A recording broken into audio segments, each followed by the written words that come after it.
Hey guys, Michael here. Remember, some of you might know, I kind of ran into trouble yesterday trying to do a birthday video for our Stevie Moore. And I decided, okay, I'm going to narrow things down and do it over again. I'll show you why I got into trouble. Duh.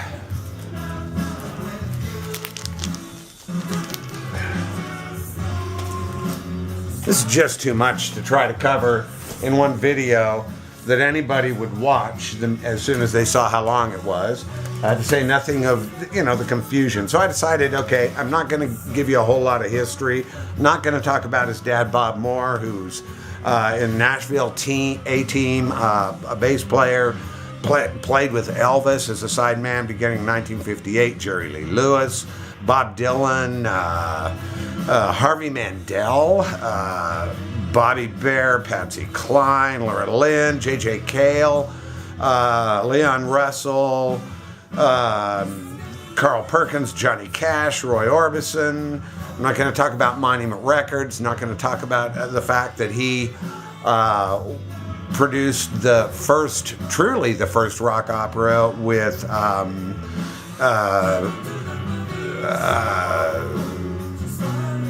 oh hell, I'm going blank here already. Roy Orbison, is who it was the singer on that. Not going to mention that he is the bass player through the entire Moby Grape album, A Truly Fine Citizen. Not going to talk about Monument Records, any of that. Not going to talk about him, Stevie, as a little boy, having Elvis Presley come in and sit on his bed and talk to him about music after he had gotten his first guitar for Christmas, or running into Patsy Cline coming out of the bathroom kind of inebriated when he was a little kid and his parents were having a party. None of that. Well, I did, didn't I? Instead, I thought what I'm going to do is, and I'm not going to talk about the history of, the cassette club, or the move to New Jersey and the move back and the touring and meeting, all that. And I've met him a couple times. Love this man. Instead, I thought maybe what I need to do is narrow it down and say, okay, if someone were to ask me, hey, Mike, I kind of like to listen to some more Stevie Moore. What would you recommend I get? Oh, okay, I think I can do that. That narrows it down to just a few things. What we're listening to is this, Hobbies Galore, his Best 24. This was, I forget, when did this come out? I don't even have that note written down apparently. But it's a compilation that's excellent. It'll give you a lot of the great songs, dates. That's what's on right now. I Want to Hit You, Everything, Putting Up the Groceries, Don't Let Me Go to the Dogs, I Go Into Your Mind, beautiful song. This Wednesday, Play Myself Some Music, very touching song. Rockers Make Me Think of Us, slow songs make me think of you, but silence makes me cry. It's just a gorgeous song. Schoolgirl, I Love You Too Much to Bother You, Everyone But Everyone, beautiful song. There are several versions of it. My favorite one is the one that Molly Andrews sang. Changes one word. Instead of she is the girl that everyone but everyone is talking about, he is the boy. Molly Andrews is someone I met through Stevie, but I'm not going to talk about all that stuff. I'll maybe do another video someday about that. Part of the Problem, I've Begun to Fall in Love, I Want You in My Life, Why Should I Love You, Norway, Sort of Way, gorgeous, great song. So he's done, frequently uses that as an opener when he does live shows. I Wish I Could Sing, and Hobbies Galore itself.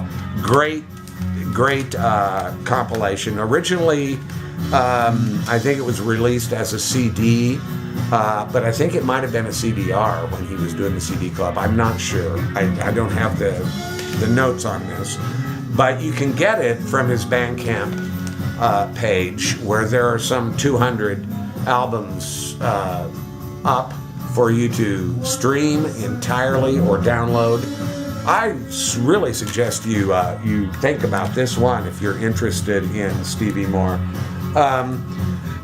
And a few other things I thought I'd mention that are on there. I don't have copies of them burned off yet. I've got a lot more than what I showed you holding up there on my iTunes player that I have downloaded from his Bandcamp site, but I don't have blank CDs and haven't for quite a while.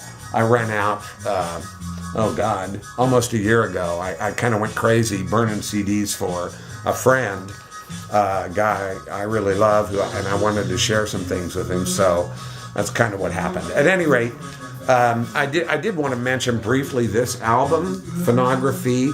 Many people think this is his first album, and it's not. He had actually put out, I believe, 12 albums on his cassette club before this album came out. And this album is actually a compilation. It's got some great stuff on it, but a lot of it is on previous cassettes, including two that one that I really recommend a lot is Stevie More Often. And it's got Why Should I Love You, Dates, She Don't Know What to Do With Herself. All three of those are on there. Sheetrock has Irony, which isn't on this, but should be. On Sheetrock, I just posted this on the VK page, a cover of 96 Tears that will just blow your socks off. It's the best cover of that song I've ever heard. I'm not saying it's better than Question Mark and the Mysterians. It's just the best cover of it I've ever heard, personally. Partly because he stamps it with his own personality in great ways.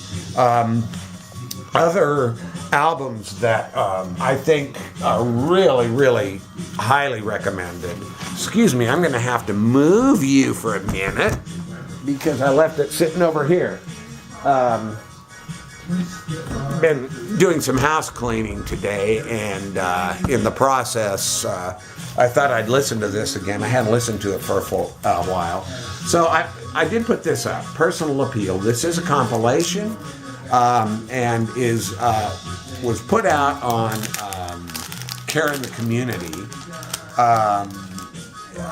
It's just a killer comp, and it's one that has a lot of songs that are not quite as much well known, or not on some of the other compilations, although some of them are. It's got Why Can't I Write a Hit, Make Up, Shake Up, Old, Structure of Love, The Picture, Quarter Peep Show, I've Begun to Fall in Love, Pretend for a Second That You're Very Intelligent, Forecast, Nobody, and that's Nobody, Man Without a Purpose, Treat Me, What We Did, Copy Me, the song Copy Me, and I'm Sorry But Good Night, with an essay by Erwin Chisholm, who plays a pretty central role in a lot of ways in our Stevie's life, and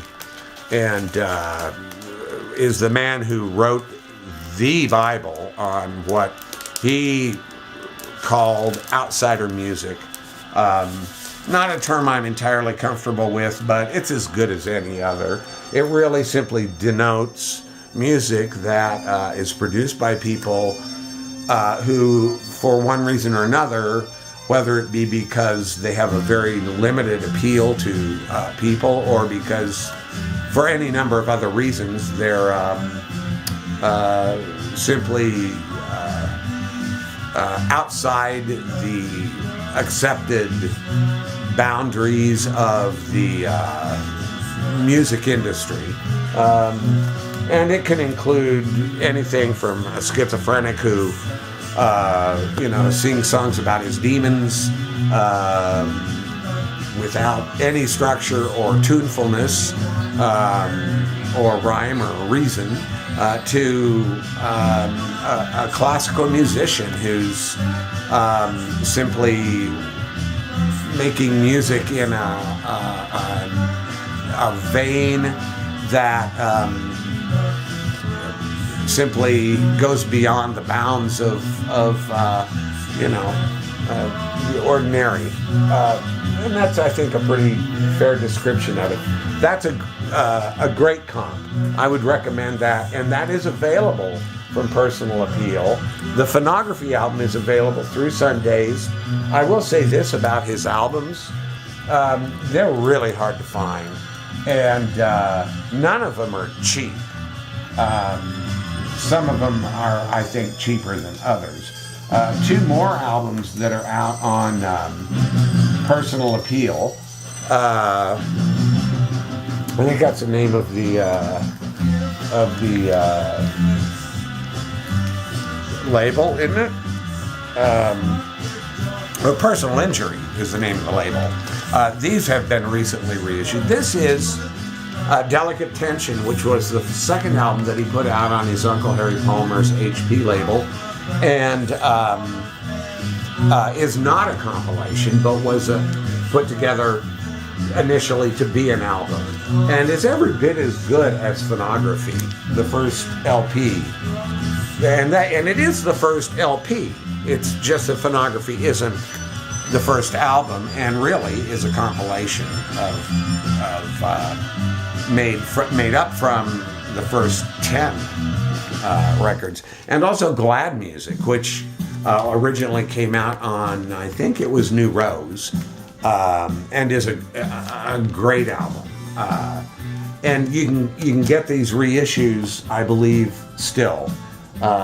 They just came out fairly recently. All three of those records did.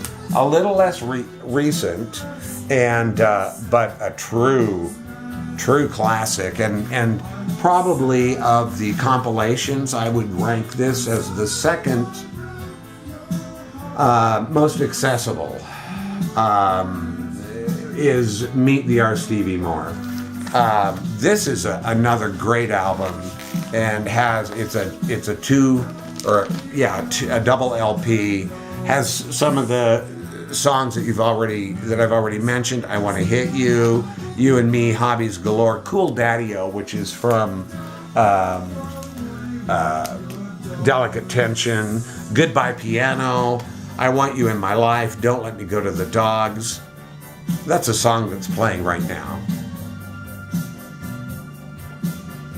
Play Myself Some Music, Showbiz is Dead, Horizontal Highway, Schoolgirl, Oh Pat, Answers. Answers is one of those songs that I think will, if there are humans still on this planet in 50 years, I think that song may well be remembered. It's an absolutely beautiful song. There are a number of versions of that out there too, by the way. I hope that you remember Putting Up the Groceries. Again, Why Should I Love You, Debbie, She Don't Know What, Once and For All, Teen Routines, I Wish I Could Sing, Thinking, and Adult Tree. This one does also have a nice little essay that was written in 2007. And I'm not sure the whole history of it. It's on Get Back Records if you buy it as on vinyl, which is an Italian label, and but I'm not sure. It also is available as a CD from Cherry Red, and this came out in 2009. Might still be in print, might still be available. I just don't know. Great record though. Another one that I'm not sure about its availability is this, which it came out on O Genesis and was, again, it's a double album, was compiled by Tim Burgess, who is a fan, and here, pop music, Showbiz is Dead, Why Should I Love You, Dutch Me, which is very recent,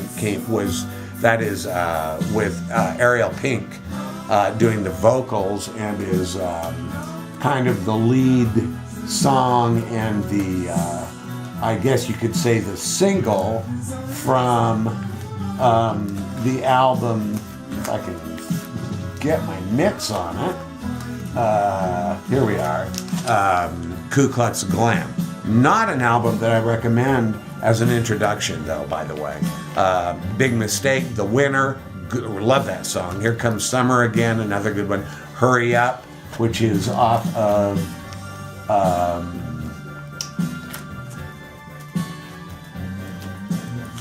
this album, which may or may not be in print anymore. I believe this came out in 2010 or 11. I don't know, it was a limited pressing on 2000 Records, and that's the name of the label. I don't know how many there were pressed, but I kind of guess 2000.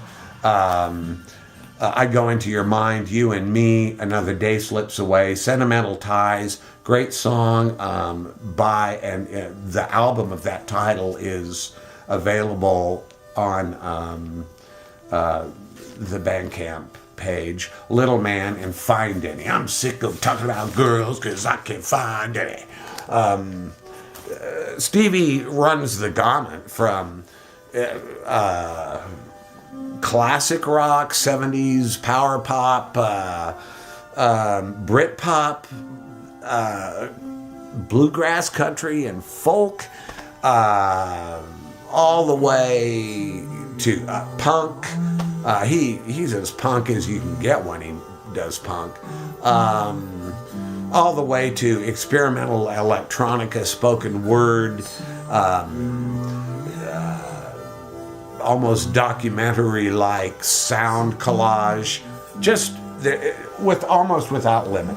And he began even in his early tapes. I have one of them as a download called Home Run, I think is the title of it, something like that. It's a baseball reference. And it's a collage of guitar and other stuff, maybe from off of the radio, possibly. Almost reminds me of like Neil Young's, was it Weld? Or Arc, I forget which one was the, and that type, I mean, just, and we're talking, Home Run, I think, was made in 1972.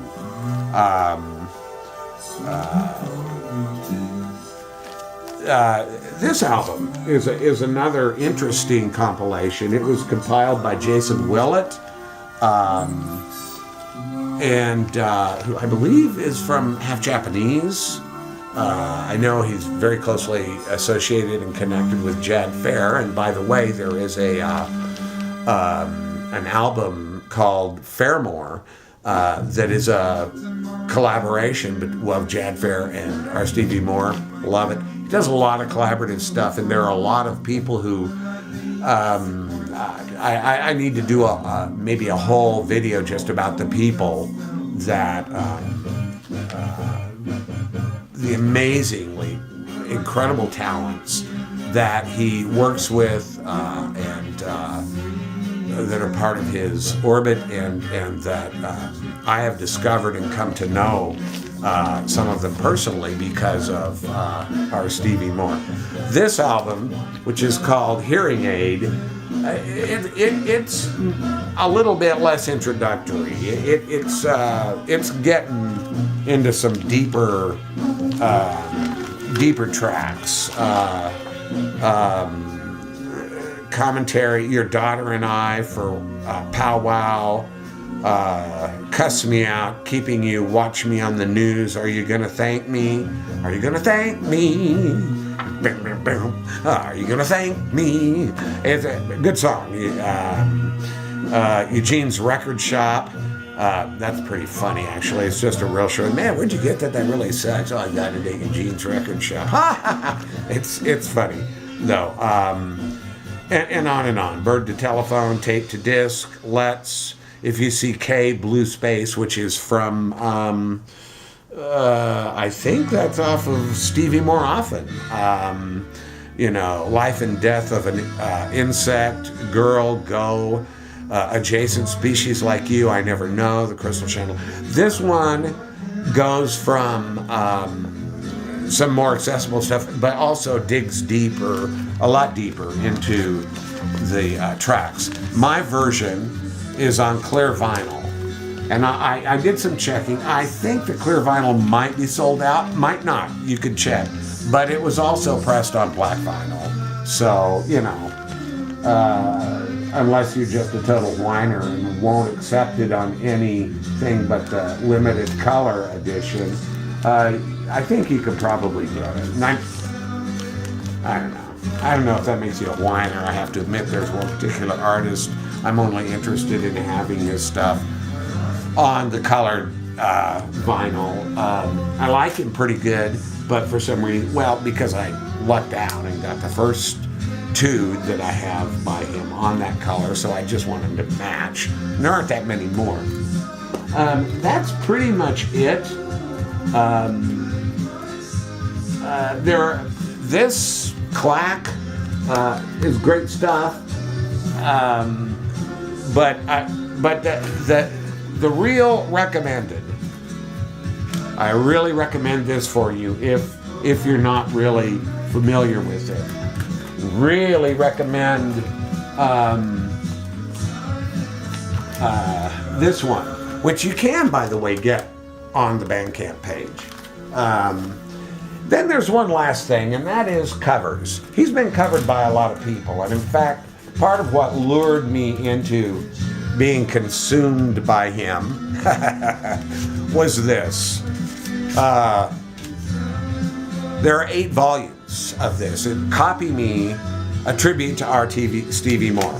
All 8 of the volumes are available on the Bandcamp page, and you could buy them that way or stream them, or you could buy our Stevie's Picks, which might be called Best Of now, I don't know, and let it go with that. This song, this is Play Myself Some Music, is covered by Jason Faulkner. Hobbies Galore, covered by Ariel Pink's Haunted Graffiti. Answers, Rebecca and Lane Steinberg doing a cover of that. And Lane does a beautiful, beautiful cover of that song, by the way. Dates, Jeff Eliason. I Wish I Could Sing by the Telethon. Vegetal Cheese, something. Colliding Circles, covered by Andrew Dorset of Lake, who is a really good band, by the way. It's What You Do, covered by Dave Gregory of XTC.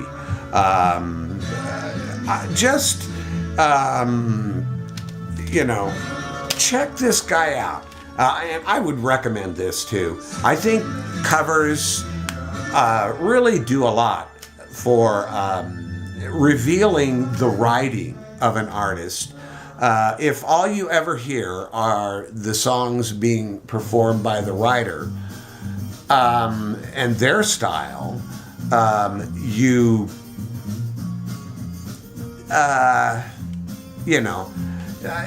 can get kind of caught up in the style and miss the fact that the covers themselves are going to reveal the writing a little bit more.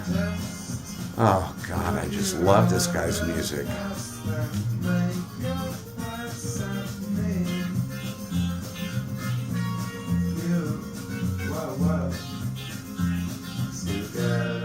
Schoolgirl.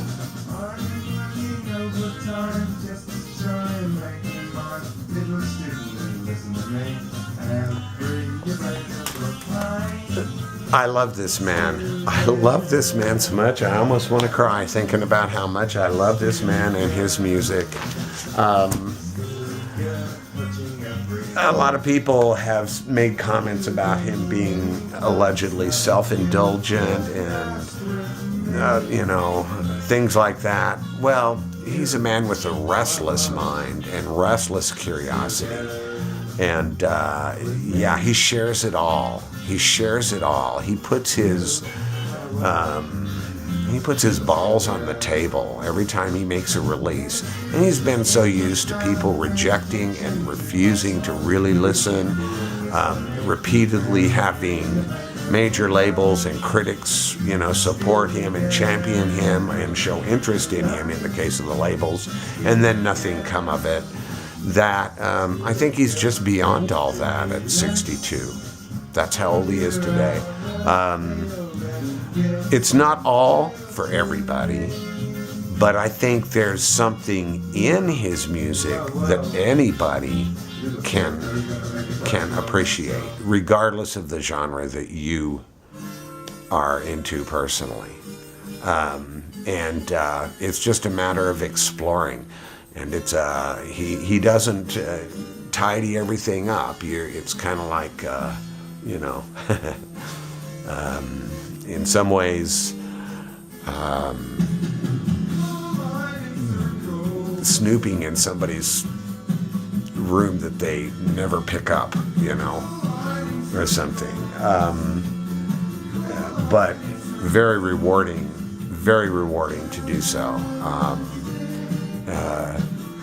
I personally, I think the guy's a genius. I'm just real quick before I've gone too goddamn long, which I probably already have. I'm going to read you this one little thing that Erwin had to say. Erwin Chusin, who I need to meet this man and talk to him someday. He's an interesting guy, and I've got to get that book he wrote. I can't remember the title.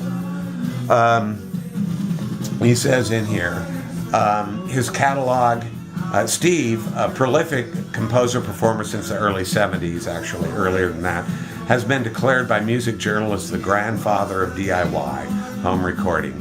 His catalog could fill a city library browsing room. His styles are schizoid as he genre surfs from punk rock to old school country, from ambient to psych-folk, mixed with some sonic experiments that defy category. He has crafted instantly hummable pop masterpieces as well as abrasive, chaotic soundscapes seemingly designed to drive away the people who 5 minutes earlier were humming his pop tunes. Consistency, thy name is not our Stevie Moore. His musical mind is restless and curious. He has sought fame, but on his own terms. Hence, fame has remained elusive. And I think that really pretty well summarizes him. I couldn't say it better. Love the guy. I really encourage you to check him out. I think you might find it very rewarding. What's that? If I can find that button.